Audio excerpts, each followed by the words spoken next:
Hey guys, it's Sol here. I'm a dedicated master Aurelion Sol OTP. Today I'm going to be going over everything you need to know about the Aurelion Sol Rework so you guys can prepare for it. So our first segment is going to be going over some questions that Riot Yelough, a lead producer of the rework, answered on the ASOL Discord server. Link to that will be in the description below. Have his stats been changed aside of range? He has had some minor changes: mana, move speed, and health.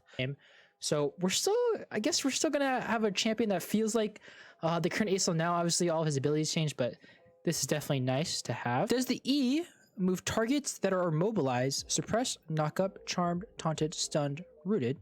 Yep, only thing that don't get pulled are immovable, Gwen in her zone, if the E outside of the death realm for those inside it. That reminds me, does Q cost flat mana or percent flat cost per second? Gonna be like a drain kind of your mana, so it's flat cost per second, kind of like a Nivea R. Which this tells me that maybe Seraph's is gonna be a core item on him. Do we know how much larger the range for his Q increases per level? 750 plus 10 per champ. So at max level, at level 18, it's gonna be approximately 930 per champ level, if that's what that means, but that is pretty insane. I don't remember if this was said / asked somewhere, but is Q a toggle that can be fired at any time, or does it have a cooldown? Q is a charge / hold, not a toggle. It does have a cooldown and a maximum channel duration, but not while flying. Any idea for the champion numbers on the R? Is it a nuke, or is it currently like where it looks flashy but tickles? I don't know the exact numbers, but Azir / Ori I think are reasonable damage comparison. I imagine he'll be immobile for most of the time during fights. Am I right to assume that? It really depends on how you are approaching fights. I don't want to prescribe a playstyle, but if you're doing front to back fighting, then you will have to position well to use your Q to maximum effect. If you're going for weird angles to get to the backline with a W, you're flying the whole time, so you're not immobile. Do you do much playtesting yourself? If so, favorite item and runes? Yep. Playtesting a bunch among with many members of the team. I'm a big believer in the Crown of the Shattered Queen plus pen items, but into tanks such Leandry is good. So I don't know. I think Crown is a really shit item, but Riot Yelough here is saying that Crown is going to be good on him, which is interesting. My thought process is it's probably good on him because you're probably gonna fly in and Q, and if you have Crown up, they can't do damage to you for a couple of seconds, so you should be able to just burst them before they can kill you, maybe. So what would be the best rune right now? In my opinion, the best rune into melees is First Strike, into ranged is Conqueror or Spellbook. So First Strike into melees, that makes sense. People are running that on current ASOL for a while now.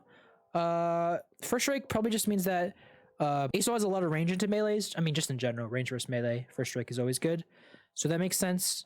And if you're getting the first hit in First Strike is, you do more damage if you get First Strike. So if you can land your E and then Q, your Q will probably do a lot of damage paired with First Strike. Conqueror is interesting because I don't know. I think if you Q, your Q is a toggle, like hold, right? It's not a toggle, sorry. It's a hold. So I wonder how fast it takes Conqueror to stack when you're queuing. Since you'll be stacking Stardust in early game, does it mean that at level 6 you'll be able to get the juicy ult really soon? Nope, doesn't start counting until you put a point in R. Can you speak to if W is intended to be a spammable skill in teamfights? If it is a spammable kill, if it's a spammable skill, then I don't think soul mains will notice the difference. But if it's meant to have the same, you guys get the question. Using W proactively and getting a kill gets resets to use it again. Let me repeat that. Using W proactively and getting a kill gets you resets to use it again. Guys, we have a reset. So your W is the flight. It has a reset. If you get a kill, you can use it again.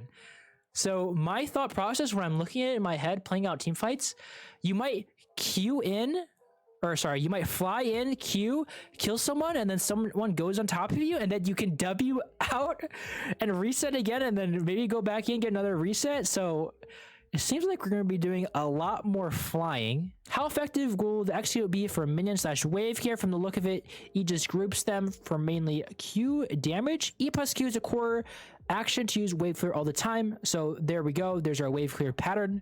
You want to be Eing maybe the back wave and then Qing. Or maybe just Eing and grouping all the minions together and then Qing, which tells me that E and Q is not that much mana, which is nice. So EQ is going to be a staple combo.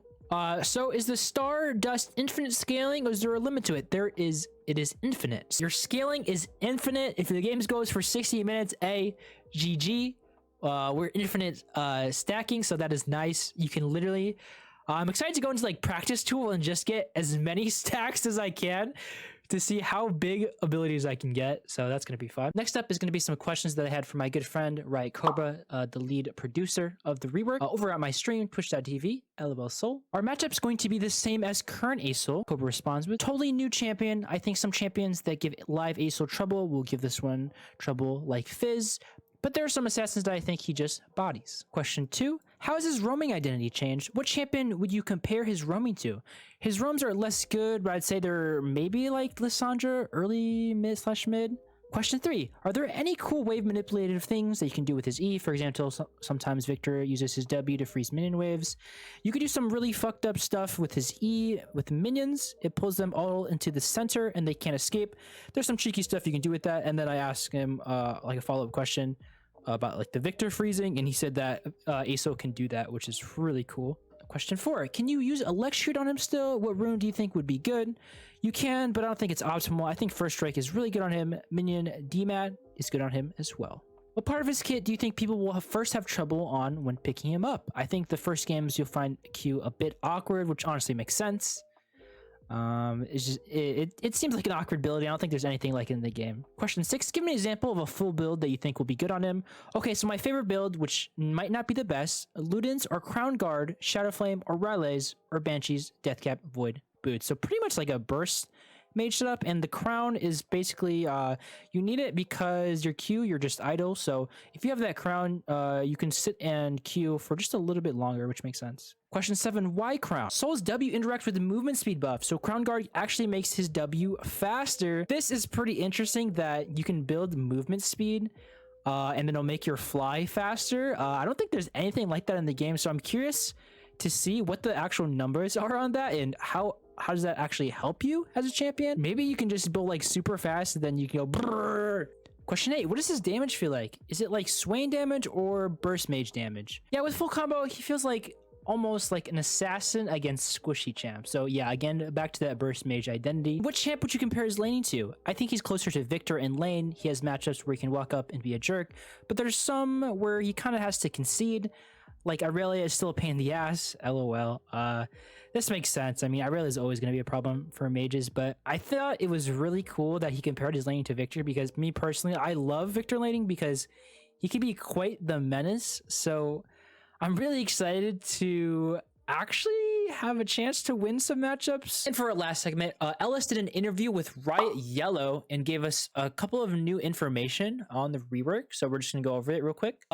Minion is 1 stack, siege minion is 3 stacks, champion per second is 1 stack, and champion death is 5 stacks. So this is exact numbers. Now, I also got information from Cobra that their estimate is that you want to get about 10 stacks per minute.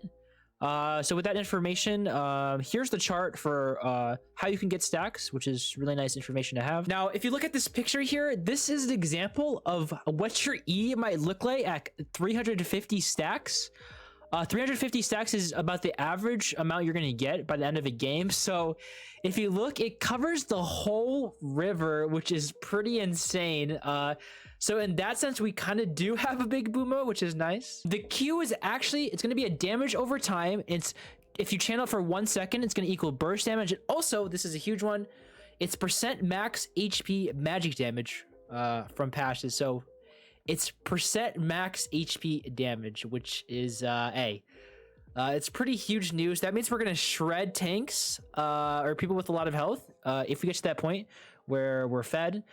Which is really nice to have because current ASO does not indeed shred tanks. Also, this was pretty interesting. Riot Yelough pointed out that the reworked ASO has the combat approach of LeBlanc. Now, just to go over some of my concluding thoughts to end off the video, Riot Cobra wanted me to point out that all of the information as far as numbers and such is subject to change, so don't take everything I say for sure, because things can change, and it's gonna drop on PB on the 24th. So if you guys want to check it out, gameplay wise, I will have a video up on the 24th, but I will also be playing it on my stream, and that's gonna come out. I'm gonna be streaming before that video comes out, so please check out my Twitch channel, twitch.tv Aurelion Sol. Concluding thoughts: Q is percent max health damage. Positioning is still very important. Flight is a staple ability in his kit to reposition. Stacking is very important, part of his kit, as you know, late game scaler. E plus Q is a main combo for wave clear / trading, and he has a shit ton of damage.